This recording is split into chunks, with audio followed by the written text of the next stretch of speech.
Yeah, what's up, man? Hope y'all having a blessed one. Yeah, what's up, man? Hope y'all having a blessed one. Back with another one right here. We got Side Hustle Goes Wrong. After encounter with Stick Up Boy. Let's get into this one right here, man.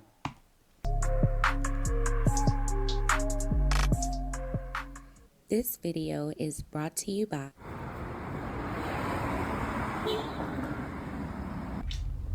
Cool Grain Clothing. We done gone worldwide. We back with another episode of the Baltimore Way, man. Before I start, be sure to tap that like button. Definitely watch this video to the end to hear the full story and all the details in the case. For the day one fam, y'all already know it's all love. Thanks for tuning back into another episode. If you're new to the channel and you feeling the content, feel free to subscribe. Definitely hit that notification bell so you can be notified every time we drop a new video. Oh yeah, feel free to share the channel with your peoples. Everybody is welcome. Let's get right into the story. When most people decide to hit the streets and hustle, it's mostly for financial gain and survival.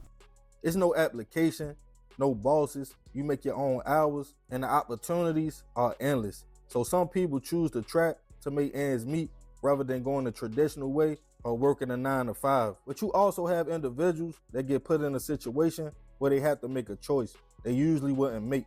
Meaning, you might be a working man, you lose your job and have a family to feed, causing you to need money fast. So you decide to grab a pack. You might say to yourself, this is a temporary solution until I shake back. Besides, no matter what, your kids have to eat. But the thing about the streets is, even if you are just tiptoeing out there in that field, unlike a job, there's no rules and regulations. People prey on the ones they feel like don't belong. It's survival of the fittest. Nothing is given and everything is taken. So when someone with principles and morals enters that world, the scavengers and wolves can smell them from a mile away. Some people know, once I jump out here, I gotta be on a different type of time. Even if I don't agree with the way they living, I gotta survive and adapt to my new reality. But it's a cold game. Nobody cares about your situation, why you decided to hustle in the first place, your family, how cool you might be as a person. Once you have something another person wants in that world, usually product or money, no matter if you are just trying to stay afloat and keep your head above water, the sharks will come. And when they are hungry, they will try to eat with no questions asked. And on this episode of the Baltimore Way, we'll be taking it all the way back to 2014 to discuss a case of a night out that ended in a street deal gone wrong. Back in 2014, 28-year-old Aaron Ned was navigating life in Baltimore. Aaron was a family man at heart with a wife and kids. He kept a job and was a provider. But that year, things would get rough for the family. They had lost their place to live, so they needed to find a temporary solution. During his research, Aaron found they could go stay at a Welcome Inn Extended Stay Motel in Parkville, Baltimore County. Still over $200 a week though, so he still needed income. He decided to pick up a pack and hustle in the area. Nothing major, sell a little bit of grass since the foot traffic around there was heavy and people were always trying to smoke. He would pass his number out, giving everybody his nickname, Turtle, and letting them know he had the loud. His wife and kids would often leave the room when it was time for him to catch a cell, or he would call the person to the bathroom since the room was small. Not wanting his kids to see or witness that, or more importantly, not wanting to get jammed up by police since the area was hot. On December 27th, that night, Aaron was in a room with his wife and kids, also his homeboy, who he called Biggs. He let his wife hold his phone as he stepped outside for a little second. In another part of town was two men, at the time 26-year-old Mark Garland and 30-year-old Corinne Anderson. The two were both with their girlfriends, getting ready to hit the casino for a night out. Corinne's girl, who we will call Shannon, and Mark's girl, who we will call Erica. Shannon was under the influence and had been drinking heavily. So even though it was her car, the two men hopped in the back seat and told Erica she should drive. They decided first they needed to go get something to smoke on. Corinne remembered getting a man's number earlier that day who called himself Turtle, referring to Aaron. He told Erica, like, all right, shorty, we're gonna hit the county and make a stop first. I will guide you where we need to go.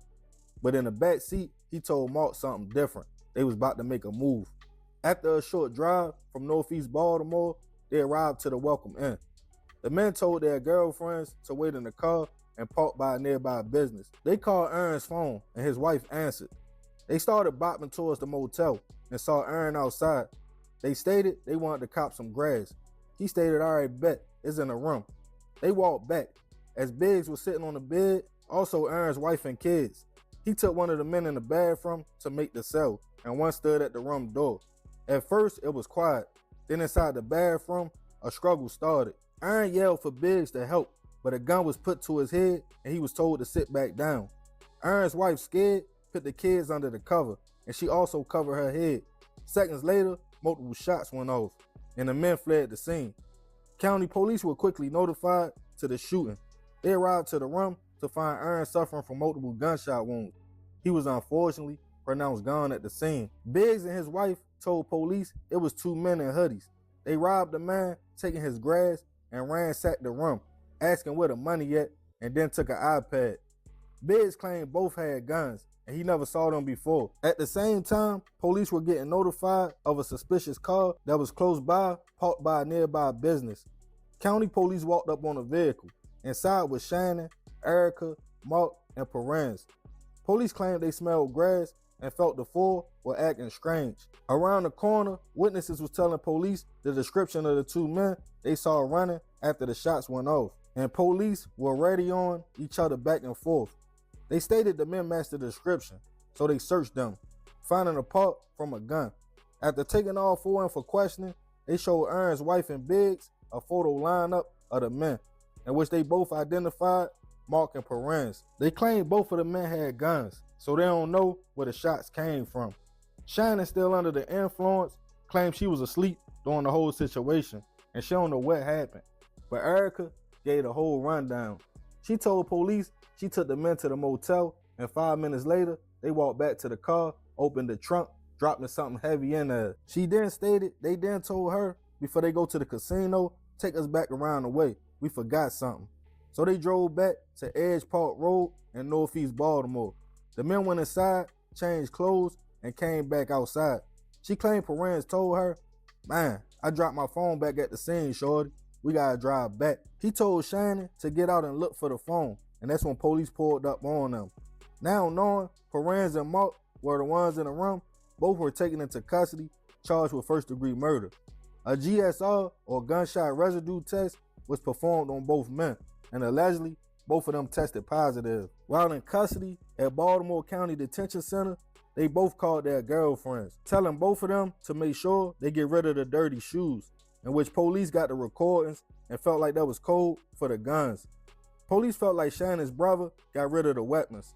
As the case started making its way to trial, it was multiple witnesses, including Erica, Biggs, Aaron's wife, and motel residents. It came down to who was the actual shooter, in which nobody claimed to know. But prosecutors painted the case as two men who went to rob Aaron, using their girlfriends as the getaway drivers and to try to cover it up. In the end, with phone records, witnesses' statements, jail calls, and coming back to the scene, both Mark and Perez were found guilty and sentenced to life, all suspended but 50 years in prison. Both men tried to appeal their convictions, with their lawyers claiming police had no probable cause to pull them over in the first place, since the car was parked. But with statements and other evidence, they both lost their appeals and remain in custody.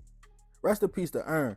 I send my prayers and condolences to his wife and kids, who had to witness that just 2 days after Christmas.